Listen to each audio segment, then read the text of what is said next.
మొన్న ఉండవల్లి అరుణ్ కుమార్ గారు చెప్పారు, జగన్మోహన్ రెడ్డి గారికి చంద్రబాబు నాయుడుకి ఆయన షరీఫ్ జాఫర్ అడిగితే ఒక క్వశ్చన్కి సమాధానం చెప్పారు.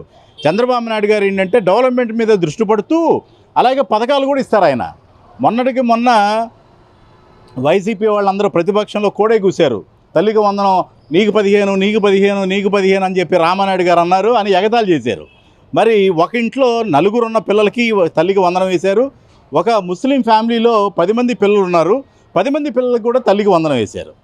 మాకు విజయవాడ వంటలో 11 మంది పిల్లలు ఉన్నారు. ఒక కుటుంబంలో 11 మందికి వేశారు వాళ్ళు తల్లికి వందనం. మరి ఇప్పుడు ఏం సమాధానం చెప్తారు? ఇప్పుడు అంటే పథకాలు అమలు చేస్తున్నారు అంటే వెంటనే బిడ్డ పుట్టిన వెంటనే నడిచేస్తుందా?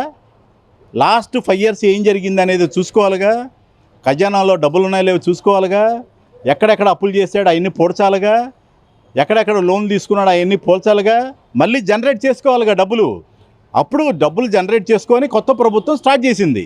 రేపు ఆగస్టు నుంచి మహిళలకు ఉచిత బస్సు ప్రయాణం అని అంటున్నారు. అది కూడా చేస్తారు. ఎందుకంటే మోడీ గారు, మా బీజేపీ మోడీ గారు కూడా అండదండలు ఉన్నాయి చాలా చక్కగా ఆంధ్రప్రదేశ్ రాబోయే కాలంలో.